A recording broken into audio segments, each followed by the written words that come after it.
Tem um cenário muito emblemático que define bem o limite da nossa intuição. Da intuição humana num geral, né? Exato. Isso aconteceu no auge da Segunda Guerra Mundial. Os bombardeiros aliados voltavam das missões na Europa parecendo tipo verdadeiras peneiras. Nossa, sim, as asas e a fuselagem totalmente cravejadas de buracos de bala. Pois é. E aí, diante dos oficiais de alta patente, o instinto básico de sobrevivência gritava uma solução que parecia muito óbvia: reforçar a blindagem exatamente nessas áreas que estavam sendo atingidas. O que, na verdade, teria sido um erro tático letal. Um erro letal, que só foi evitado porque a sobrevivência dependeu de uma mente que estava disposta a olhar para os mesmos destroços e afirmar o absoluto oposto. O matemático Abraham Wald, né? Ele analisou os dados e concluiu que a blindagem não deveria ir para onde estavam os buracos, mas sim para as áreas intactas, tipo os motores e a cabine de pilotagem, porque a genialidade dele foi entender o que não estava visível ali. Os aviões que recebiam tiros nos motores simplesmente nunca voltavam para serem contabilizados. É o clássico viés de sobrevivência. Eu fico fascinada com essa história. É genial, de verdade. E essa quebra de paradigma inicial serve como a porta de entrada perfeita para o nosso mergulho profundo de hoje. Então, boas-vindas a quem nos acompanha. Olá a todos! A missão dessa nossa análise aprofundada hoje é desvendar a história de uma ciência meio invisível, sabe? Que nasceu puramente do pânico e da necessidade de sobrevivência e acabou superando os limites da intuição tática. A gente está falando da pesquisa operacional, ou PO. Isso. E para construir essa linha do tempo, a gente compilou uma base documental super rigorosa. Pegamos artigos históricos da Informs, capítulos de livros clássicos sobre evolução da administração. Tem também os documentos fundacionais da Sobrapó, a Sociedade Brasileira de Pesquisa Operacional. E até transcrições de aulas universitárias de alto nível. E a promessa para quem está ouvindo é bem clara. Hoje, a nossa viagem vai ser puramente histórica. Estritamente histórica, sim. E a premissa fundamental que guia essas nossas fontes é que a mente humana lida muito mal com o caos em larga escala, né? Nossa, com certeza. Quando o número de variáveis de um problema logístico ou de combate ultrapassa aquela capacidade básica de um mapa e um par de binóculos, a tomada de decisão simplesmente entra em colapso. É muita coisa processando ao mesmo tempo. Exato. E a pesquisa operacional surge formalmente bem nesse ponto de ruptura, no século XX, embora, claro, as raízes mais profundas venham de muito antes. E é muito interessante buscar esses alicerces históricos, porque a necessidade matemática de otimizar recursos sobre um estresse absurdo aparece bem antes dos radares e submarinos. Sem dúvida. Se a gente voltar para Arquimedes, lá no século III a.C., ele não estava só construindo catapultas improvisadas para defender Siracusa do cerco romano, né? Longe disso. As fontes descrevem ele aplicando um método analítico incipiente mesmo, projetando defesa com cálculos de trajetórias e até otimização geométrica de espelhos para queimar os navios. O que, essencialmente, é a aplicação do método científico puro a operações militares de defesa. Sim. E aí a história avança para o século XVII, onde a gente encontra matemáticos fundamentais, tipo Pascal e Fermat. Os pais da probabilidade. Isso. Eles estavam tentando domesticar a incerteza através da teoria das probabilidades e da esperança matemática. Eles meio que começaram a modelar o risco. Contudo, a grande transformação na natureza do planejamento acontece mesmo com a Revolução Industrial. Porque de repente aquelas pequenas dinâmicas locais são substituídas por corporações com milhares de funcionários, departamentos super complexos. A literatura aponta muito a administração científica de Frederick Taylor, né? E os estudos de tempos e movimentos. Sim, que era uma tentativa de organizar o que eu gosto de pensar como um relógio gigante e complexo, onde as engrenagens, que seriam os departamentos, começaram a competir entre si. O objetivo ali era maximizar o fluxo na linha de montagem, minimizar o tempo desperdiçado. Exatamente. Só que o ambiente da fábrica, por maior que ele seja, ainda é altamente determinístico, sabe? Ele é controlado. Faz sentido. As engrenagens da manufatura podem até ter conflitos de interesse, mas não tem um inimigo atirando torpedos contra o pátio da fábrica. Bom ponto. E vamos desempacotar isso porque é uma dúvida que fica. Como é que ocorreu esse salto de tentar organizar fábricas para aplicar a ciência diretamente no caos letal de um campo de batalha. Então, o que forçou esse salto não foi a busca por lucro. Foi uma ameaça existencial mesmo. A faísca disso chama imprevisibilidade estrutural. Que ganha contornos muito severos na Primeira Guerra Mundial, né? Com certeza. Com a guerra de trincheiras, o uso incipiente do sonar, os gases tóxicos, a escala de mortalidade superou qualquer doutrina militar que existia. É assustador. A complexidade do ambiente passou de determinística para estocástica, ou seja, governada pelo caos e pelas probabilidades. E aí os governos foram obrigados a chamar cientistas para fora dos laboratórios. Sim, e um detalhe fascinante das fontes é que o próprio Thomas Edison foi chamado pela Marinha dos Estados Unidos, o inventor da lâmpada. Exato. E o trabalho do Edison ilustra perfeitamente essa transição. As fontes mostram que ele não estava projetando novas armas para a Marinha, tipo um super canhão. Não, nada disso. Ele passou a tabular e a analisar estatisticamente o padrão de evasão dos navios, aquelas rotas em zigue-zague dos navios mercantes. Para descobrir matematicamente qual ângulo e qual frequência de mudança de curso ofereciam a menor probabilidade de interceptação por submarinos inimigos. É brilhante. Era matemática aplicada diretamente à tática evasiva. Só que essa iniciativa do Edison, por mais brilhante que fosse, ainda representava o esforço de um indivíduo isolado fazendo cálculos pontuais. Um gênio solitário. Isso. A institucionalização da pesquisa operacional, para virar uma ciência oficial, precisava de um ambiente onde a aniquilação fosse uma possibilidade diária em grande escala. E isso vai acontecer formalmente na Grã-Bretanha no final da década de 30, já na Segunda Guerra Mundial. Impulsionado por um novo aparato tecnológico, o radar. A famosa estação de pesquisa de Baudsay e o sistema de alerta Shane-Home. E o problema estrutural deles não era só fazer o radar funcionar fisicamente, mas como integrar um mar de dados intermitentes nas táticas de interceptação da Força Aérea Real. E é aqui que entra uma figura lendária, o físico Patrick Blackett. Nossa, eu sou fã. Ele que viria a ganhar o Nobel de Física depois, né? Ele mesmo. Ele monta a primeira grande equipe multidisciplinar focada exclusivamente em otimizar processos militares. O grupo que ficou famoso como o Circo de Blackett. O Circo de Blackett. E olha, o que eu acho muito louco nessa equipe é a composição. Tinha físicos, matemáticos e biólogos. Biólogos, pois é. E aqui eu tenho que questionar, por que colocaram o biólogo para analisar táticas de artilharia antiaérea? Tipo, pensando de forma pragmática na guerra, soa como um desperdício de recurso. A intuição gritaria por especialistas em balística, não em botânica. O que é fascinante aqui é justamente a abordagem não convencional. O mecanismo por trás disso é a compreensão de sistemas dinâmicos e ecologia. Como assim? Pensa num submarino alemão caçando navios no Atlântico. Isso não é só um problema balístico. Estruturalmente é muito parecido com uma dinâmica de predador e presa na natureza. Ah, entendi. Um biólogo é treinado para observar ciclos de caça, taxas de exaustão de população, camuflagem. Eles aplicaram uma observação rigorosa de sistemas vivos operando sob estresse extremo. E resolveram problemas absurdos com mudanças muito simples. E isso ilumina muito aquele caso da cor dos aviões, que eu acho genial.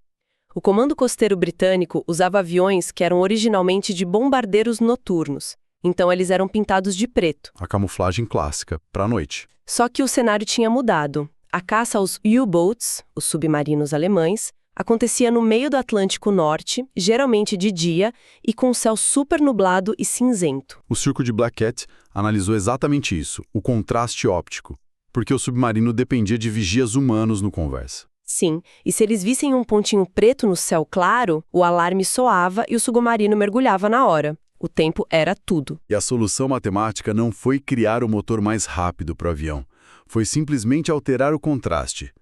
Eles mandaram repintar a parte de baixo e as laterais dos aviões de branco. De preto para branco. É a mecânica óptica básica.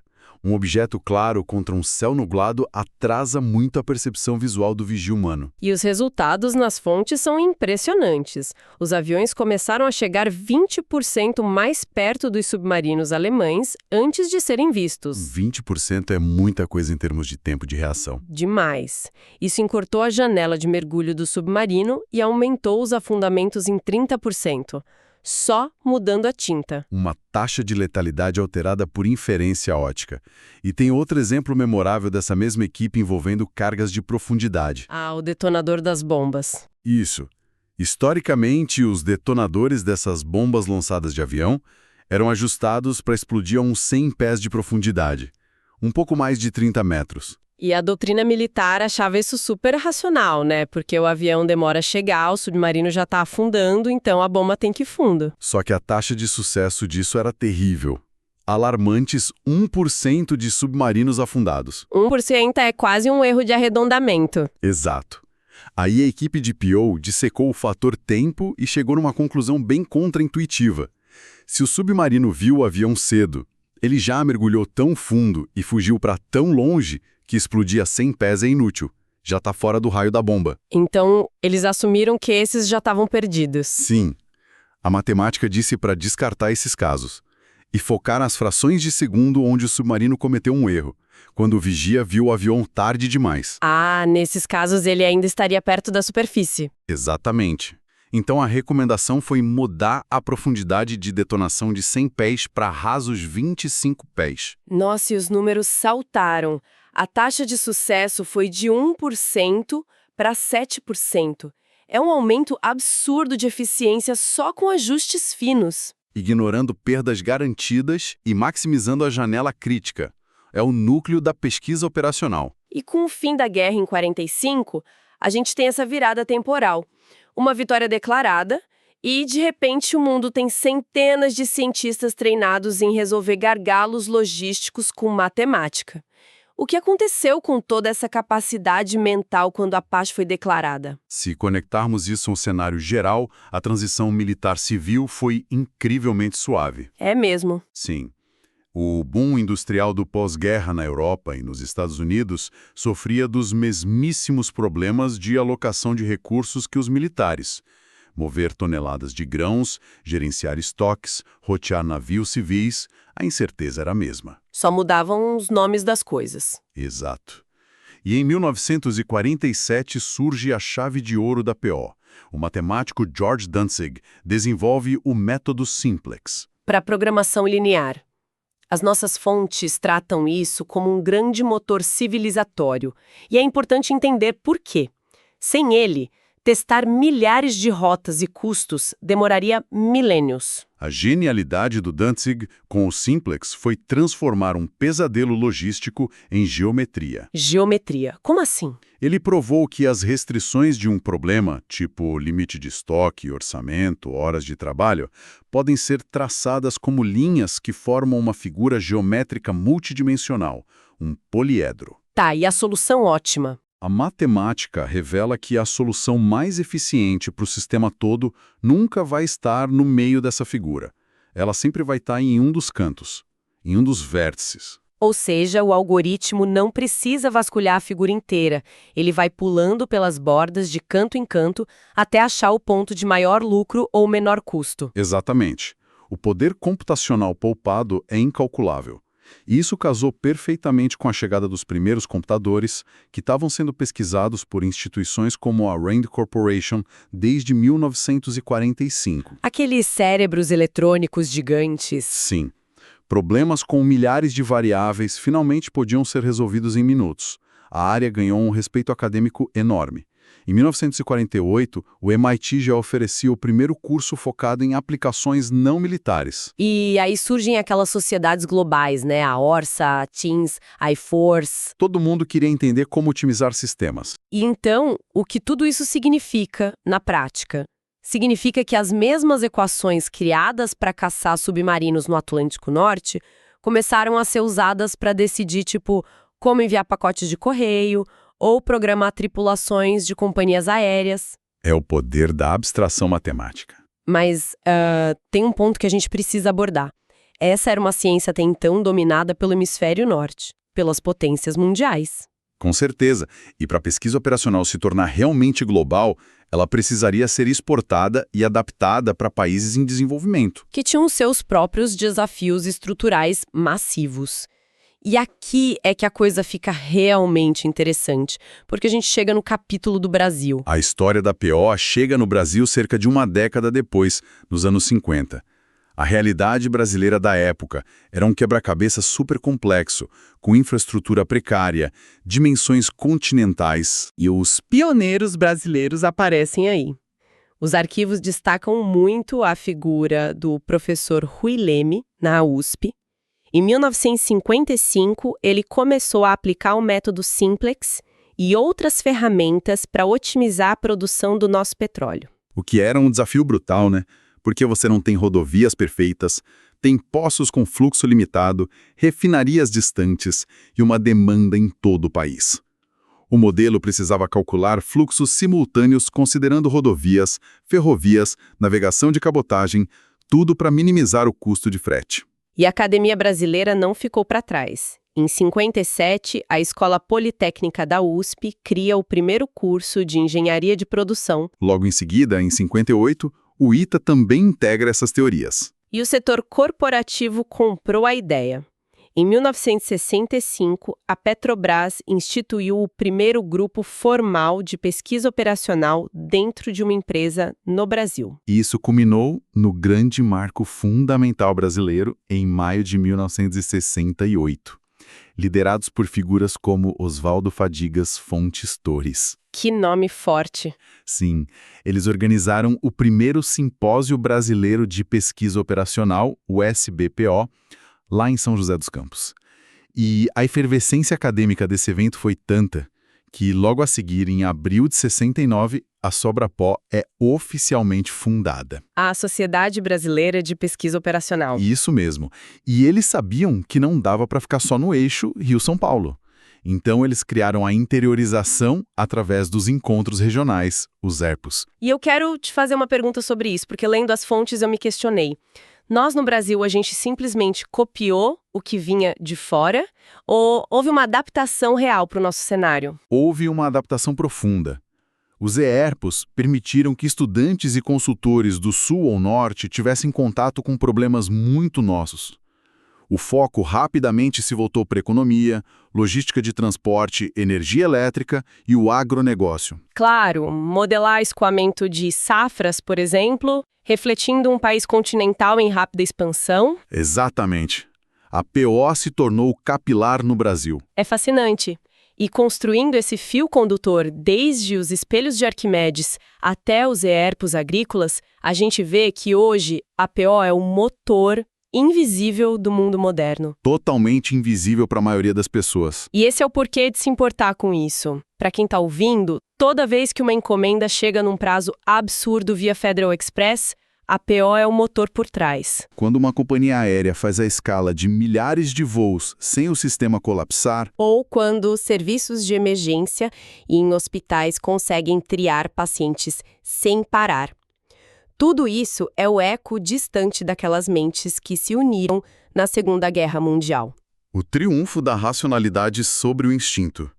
Mas isso levanta uma questão importante, sabe? Uma reflexão final para a gente pensar. Qual? Hoje, a evolução da PO colide de frente com a indústria 4.0, com analytics e a internet das coisas. A quantidade infinita de dados. Sim. A gente tem algoritmos de inteligência artificial aprendendo a otimizar processos em tempo real. E aí fica a provocação. Será que a intuição humana, que outrora era o centro da modelagem de um problema, vai ser completamente removida da tomada de decisão? Nossa! Ou será que o futuro vai exigir um novo tipo de círculo de Blackett humano, focado só em saber como fazer as perguntas certas para as máquinas, já que elas vão fazer todo o cálculo sozinhas? É exatamente essa a dúvida. Quem vai definir em qual direção o algoritmo deve nos levar? Eu adoro essa provocação, é um pensamento profundo, para a gente deixar pairando no ar, para reflexão contínua de quem está ouvindo. Com certeza. É olhar para o passado para tentar decifrar o futuro. Bom, a gente encerra por aqui essa nossa análise aprofundada. Continuem observando as engrenagens analíticas do nosso dia a dia. Muito obrigada e até o próximo mergulho profundo. Até lá, um abraço.